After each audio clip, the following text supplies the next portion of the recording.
Carrying a $200 pair of carbon poles will actually burn more energy than running without them if you don't master this specific leverage ratio first. Science says poles reduce load on your legs by up to 20%, but that advantage vanishes if the swing weight is wrong.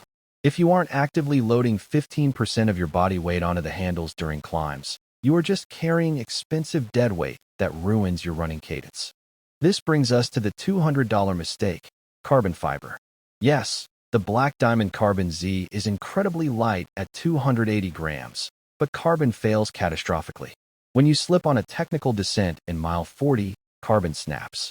Aluminum, specifically 7075 grade, bends. For your first ultra, a bent pole finishes the race.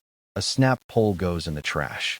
Aluminum adds about 100 grams, roughly the weight of one energy gel, but saves you $80 and guarantees reliability. The weight penalty is negligible compared to the durability gain. But here is the twist that catches even experts. Mechanism beats material. You must choose Z-fold poles over telescoping. Telescoping poles, like the BD Trail, are cheaper, but they take too long to stow. In a race, if you can't put them away in 5 seconds, you'll end up running with them on the flats, which drains arm strength.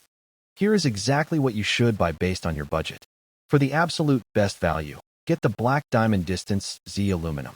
If you have unlimited budget, the Lecky Ultra Trail FX1 offers a superior glove strap system that improves power transfer, but it's overkill for beginners.